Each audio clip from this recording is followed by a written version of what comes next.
Dios me la bendiga. Estamos haciendo ahora un recorrido por lo que es Marcos, el Evangelio de Marcos. Y ya vimos la semana pasada el inicio, la introducción, capítulo 1, versículo 1 al 8.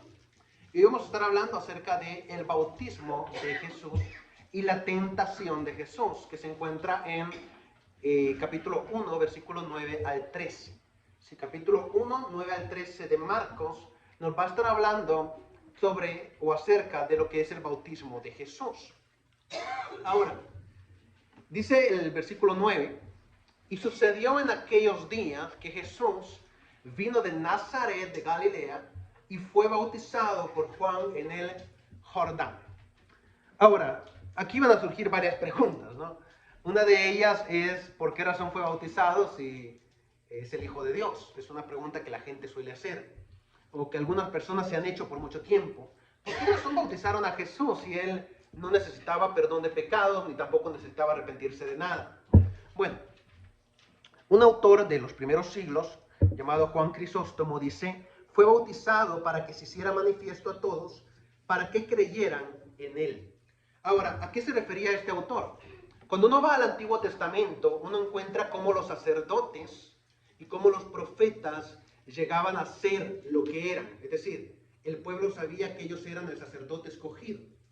Por ejemplo, el sumo sacerdote que entraba al lugar santísimo para dar el sacrificio por todo el pueblo una vez al año, antes de entrar a ese lugar, para que todo el mundo supiera que él es el sumo sacerdote que fue elegido entre todos los levitas que habían, que eran como 20,000, dice que ellos pasaban por algo que se va a llamar, y eso lo apunté porque son palabras feas, mikveh. Y el mikveh es una piscina que había en el templo, especial para el que los sacerdotes se bañaran antes de dar un sacrificio, en la época de los judíos del Antiguo Testamento.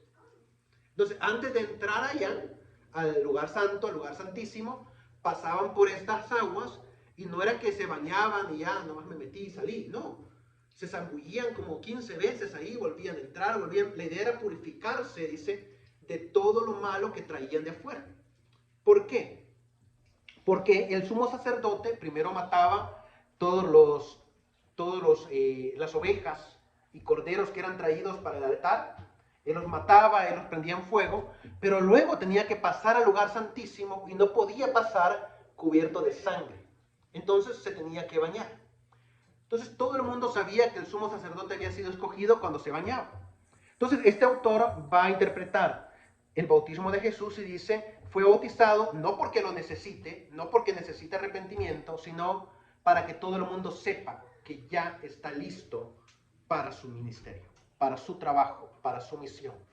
Entonces cuando Jesús es bautizado, él es bautizado delante de todas estas personas que lo están viendo, delante de Juan, el Bautista, y está listo para salir y cumplir la misión para la que fue preparado.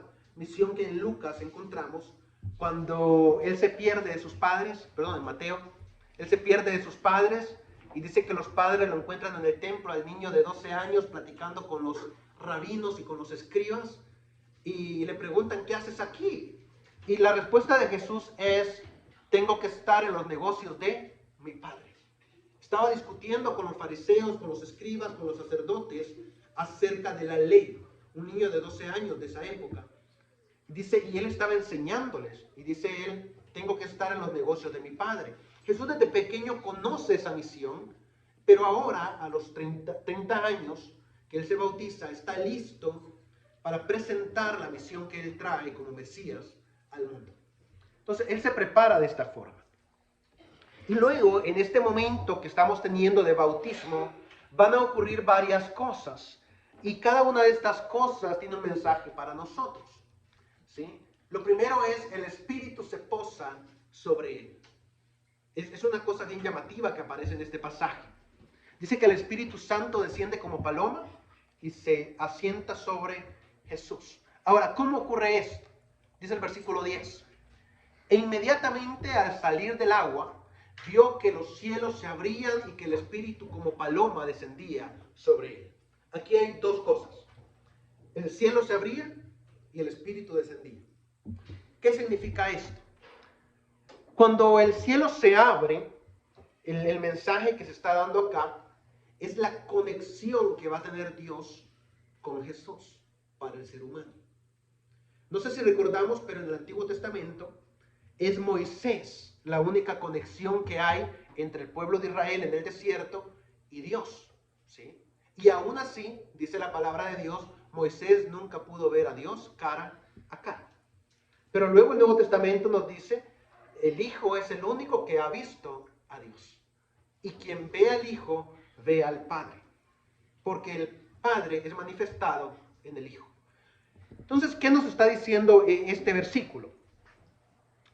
Que hay una conexión ahora que va a ser especial entre los cielos y Cristo. ¿Sí? El cielo se abre reflejando, reflejando ¿cómo decirlo? Reflejando este enlace, ¿no?, que hay, la apertura en los cielos. Cuando vemos los cielos en el Antiguo Testamento y en la cultura judía, ellos tenían 3 cielos, ¿sí? Nosotros creo que estamos casi iguales, ¿no? Tenemos el cielo donde están las nubes y donde llueve, luego tenemos el cielo de los astros, y luego tenemos lo que los judíos llaman los cielos. Si los otros son el cielo tal, el cielo tal. Este último es los cielos, llaman ellos, en plural. Y dicen, es el trono de Jehová. Dicen, es donde vive Dios. Y ellos miraban el mundo bajo 3 cielos. Ellos decían, está el primero, donde tú ves las nubes, ves los pájaros volar.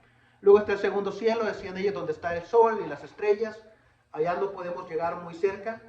Y dicen, y luego está el tercero, que está mucho más lejos de nosotros. Dice que es donde está sentado Dios y donde Dios juzga al mundo. Bajo esa visión, ahora se abre una conexión en este pasaje donde se dice, los cielos se han abierto. ¿Eso qué quiere decir? No está hablando de los cielos de las nubes. Dice, ahora hay una visión donde podemos ver a Dios a través del Hijo. Eso es lo que está diciendo el pasaje. Entonces, ¿qué significa eso para mí hoy en día? Que aunque el mundo está repleto de un montón de fantasía, de un montón de mensajes, ayer precisamente daba una clase y hablaba un poquito de filosofía griega, y les decía, todos estos filósofos griegos de la antigüedad buscaban la verdad, pero Pablo les va a decir en Romanos capítulo 1, están casi cerca de llegar a la verdad, pero les falta algo. Nunca han considerado a Dios parte de la verdad, dice él.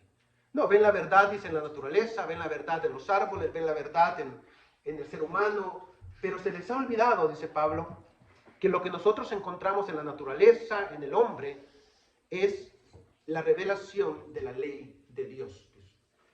Y no han considerado a Dios como parte de esa verdad. Y ahí es donde fallan, dice Pablo. Y es lo que nosotros encontramos acá. ¿Qué nos está diciendo el pasaje a nosotros hoy en día? Los cielos necesitan ser abiertos en nuestros días también, porque se ha perdido una conexión con Dios. Ve alrededor suyo, ¿cómo está el mundo? ¿Dónde está la conexión con Dios? Sí, ahorita no voy a juzgar mucho religiones, ¿no? Pero ahorita toda la gente está ansiosa y alegre por el nuevo Papa, pero muchas de las personas que están alegres, lastimosamente, solamente fueron a la iglesia este domingo, que eligieron al nuevo Papa y no van a volver a ir a sus iglesias. ¿Por qué? Porque la conexión con Dios es solamente este momento histórico, ¿sí? Estamos escogiendo un nuevo líder. Pero después de aquí me olvido. Me olvido de que hay Dios, me olvido de que hay iglesia, me olvido de que hay que ir a adorar a Dios. Cosa que pasa muchas veces, ¿no? Había un hermano, esta es una historia vieja, ¿no? Yo no conocía al hermano, pero es una historia que se viene contando desde hace tiempo. Y es que había un hermano que llegaba a la iglesia cada Navidad, y en Navidad empezaban a cantar estos cantos populares de Navidad, ¿no? Noche de paz, noche de amor, ¿no? Y el hermano decía, todos los días que vengo a la iglesia, siempre cantan las mismas alabanzas. Y claro, el hermano llegaba solamente una vez al año, justamente para la época de Navidad. Todas las veces las mismas canciones.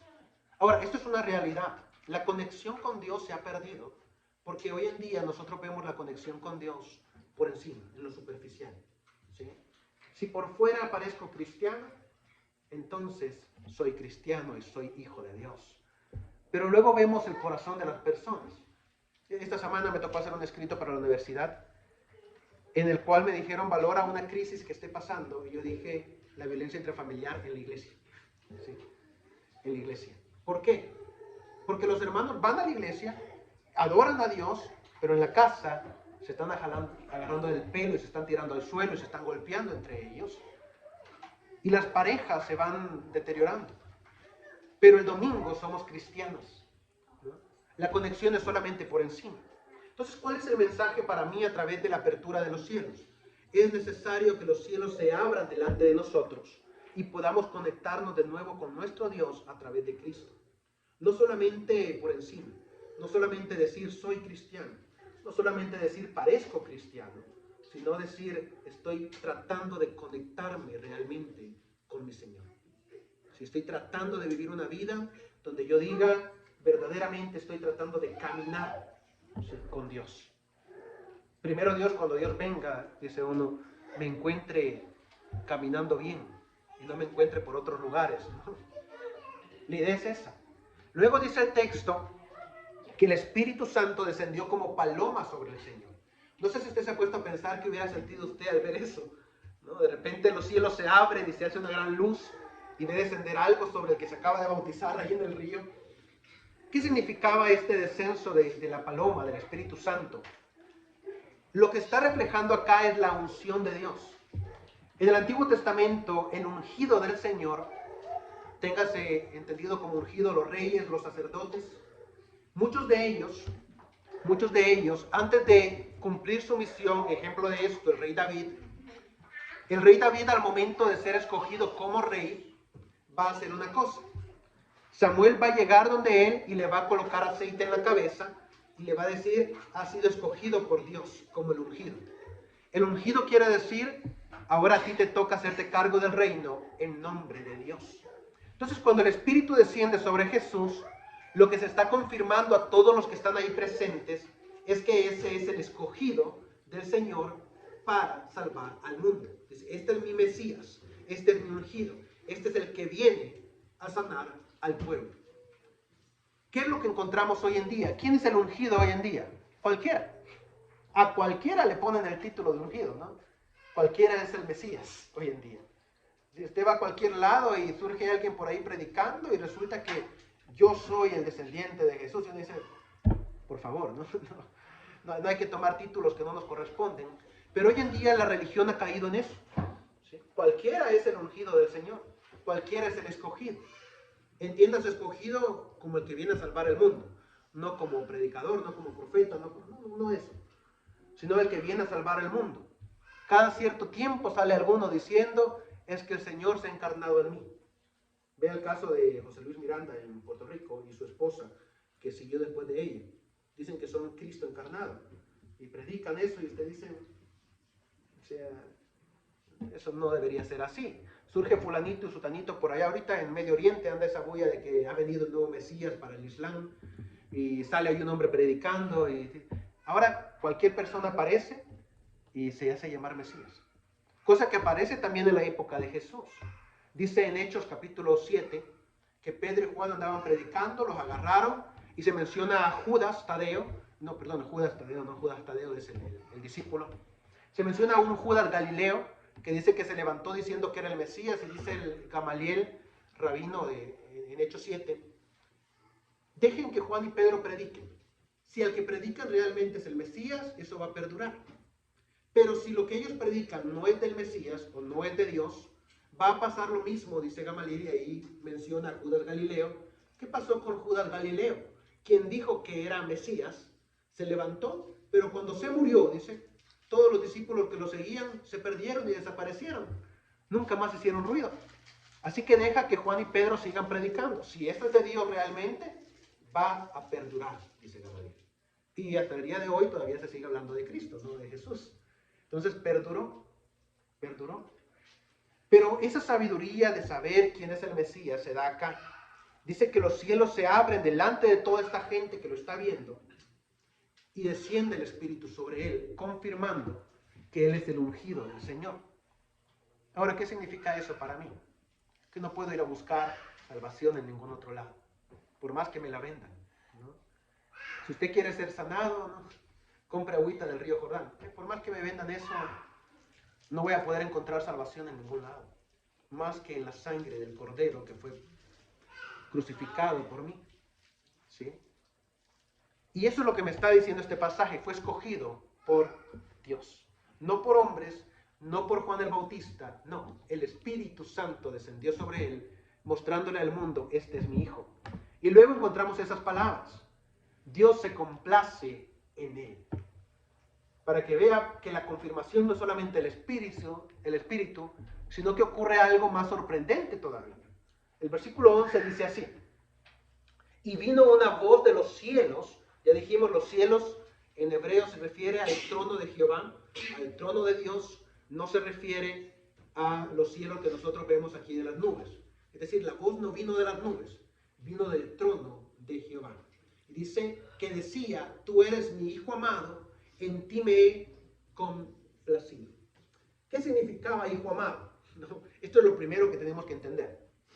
En la cultura judía, que es en la que vive Jesús, cuando usted lee hijo amado, por ejemplo en el caso de Abraham, a Abraham le dice Jehová, entrégame a tu hijo amado, cuando le pide que sacrifique a Isaac. ¿Quién era el hijo amado en la cultura judía? Es el hijo, el heredero, ¿sí?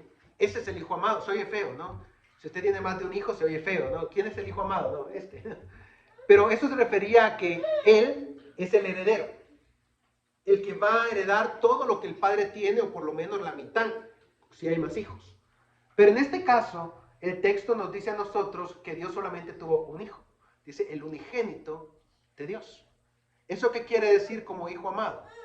Que Jesús es el heredero de todo lo que Dios tiene.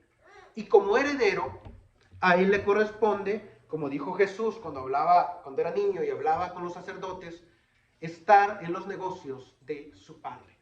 Esto creo que es un poquito difícil de entender por nuestra cultura. Hoy en día nosotros, el hijo crece y se dedica a lo que él quiere dedicarse, ¿sí?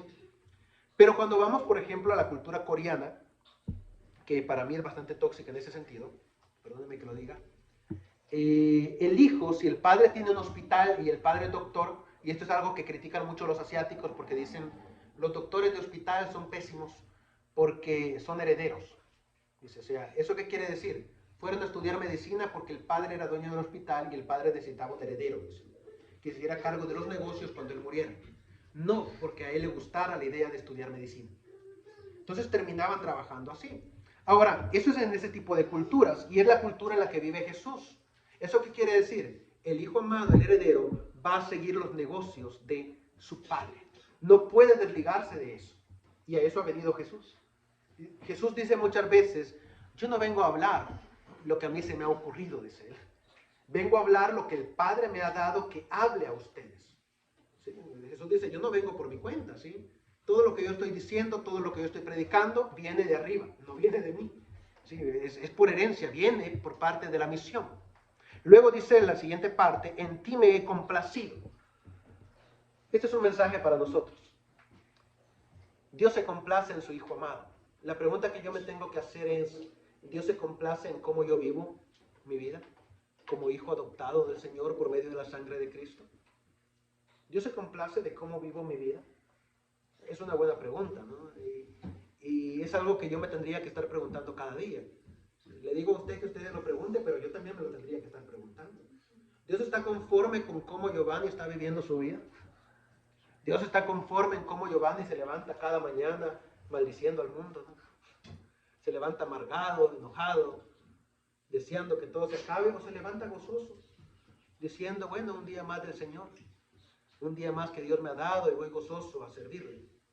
La pregunta es, ¿cómo estoy viviendo mi vida? Cuando Cristo venga, cuando Cristo venga por segunda vez y demos cuenta delante del trono de Dios, Dios va a poder complacerse en la vida que nosotros tuvimos aquí. Y ya hemos hablado de eso, ¿no? El servicio del cristiano ayudando al necesitado, el cristiano siendo humilde. ¿Sí? Muchas veces no se trata de darlo todo, sino de dar lo poco que yo tengo a veces. ¿Sí? Y yo les contaba a ustedes, una vez tuve la bendición de poder ayudar a alguien que estaba en una pasarela, en uno de estos puentes aéreos, le llaman en Honduras, en El Salvador le llamamos pasarela, se oye como que fuera modelaje, ¿no? En esas pasarelas que son los puentes que hay peatonales para que la gente pase arriba, y tuve la oportunidad de darle por lo menos 20 lempiras, que no era mucho, es $1. es $1, es lo que yo andaba. Y la otra persona me dijo, no se lo des, que lo ocupa para drogarse. Yo le dije, pues yo no tengo que estar juzgando para qué lo va a ocupar. La persona tiene elefantitis, ¿no? En la pierna tenía esa situación donde hay una especie de cancerígeno creciendo en sus piernas, externo. Y yo le dije, yo no tengo que juzgar para qué lo va a usar.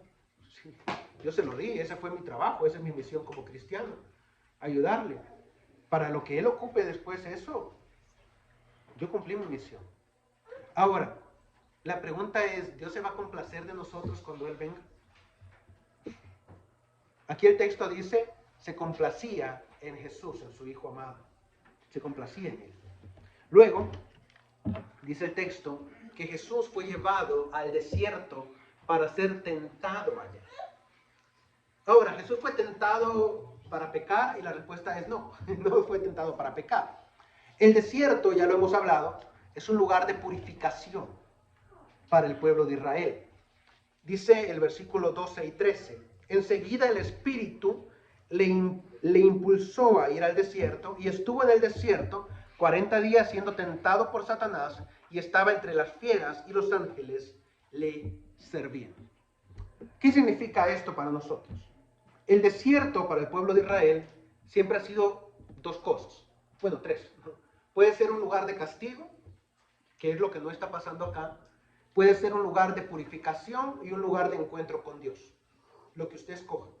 Si usted fue castigado por Dios para ir al desierto, era castigo, ¿no? Pero si usted fue escogido, como en el caso del pueblo de Israel, que pasó por el desierto 40 años, en esos 40 años el pueblo se purificó. Porque dice que todos los que renegaban contra Dios, todos los que criticaban a Dios, todos ellos fueron de cierta forma eliminados, y los que quedaron de esa generación adoraban a Dios gozosamente, porque ya no conocían, dice, lo que había pasado en Egipto. Se habían purificado de toda esa contaminación de ídolos y llegaron a servir a Jesús, a Jehová. Luego vemos a Moisés en el monte Sinaí, 40 días para purificarse en el monte hablando con Dios. Vemos a Elías cuando Elías tenía miedo de Jezabel, sube al monte y vive 40 días en el monte, y ahí Jehová le habla y lo prepara para la misión. Es un momento de purificación. Y ahora Jesús es llevado 40 días al desierto. ¿Para qué? Para estar listo para la misión. Dice Hebreos, Jesús nuestro Señor, nuestro sumo sacerdote, fue tentado en todo, pero sin que haya pecado en él. Y eso significa que nuestro Señor estuvo en el desierto, demostrándonos a nosotros cómo debemos vivir en esta vida. Ustedes conocen lo que es el desierto para nosotros, ¿no? Hay muchas cosas que sufrimos a veces. Hay cosas que parecen ser un sol desértico que nos está abrumando. Bueno, Jesús estuvo 40 días en ayuno en el desierto. El ayuno judío no es no comer. El ayuno judío es solamente tomar agua y pan seco, ¿sí? ¿A ustedes les gusta el pan seco? Ese pan que dejan afuera unos 3-4 días, después lo agarran duro y así se lo comen. Bueno, eso es lo que comen los judíos en el ayuno, ¿sí? Toman agüita para pasar el pan y se comen un pan a las 6 de la tarde. Todo el día no comen, ¿sí? Así son los ayunos de ellos. Entonces Jesús estuvo en el desierto comiendo un pan tieso, pan duro, a las 6 de la tarde, y luego viene, y ese era el chiste de Satanás en Mateo cuando le dice, haz las piedras pan. No se refiere a cualquier pan, porque Jesús sí ha podido comer un poquito de pan. No comían mucho, ¿no? El pan que se comían era una cosita así chiquita. O sea, con eso duraban todo el día. Pero lo que se refiere es, haz pan nuevo. Vamos, come pan suavecito, ¿no? Pan de ese gustoso que venden ahí en la tienda, ¿no? Si fuera para nuestra época, nos diría, en vez de estar comiendo pan viejo, come pan dulce, ¿no? Ahora, el mensaje que hay ahí es ese. Jesús aguantó la tentación en el desierto, y termino con esto. El bautismo de Jesús es un ejemplo para nosotros en nuestra vida espiritual. Y es donde surgen algunas preguntas para nosotros. ¿Dios se va a complacer de nuestra vida cuando Él venga? ¿Habremos luchado el desierto de la forma adecuada como Jesús lo hizo en el desierto? Soportando el sol abrumador, soportando la falta de comida. ¿O habremos caído más de una vez? ¿Podremos tener una comunión con el Señor como la que se ha dado al hombre a través de Jesús cuando los cielos se abrieron? Son preguntas que debemos hacernos en nuestra vida espiritual. ¿Sí? Que Dios les bendiga en esta hora. Terminamos con esta alabanza.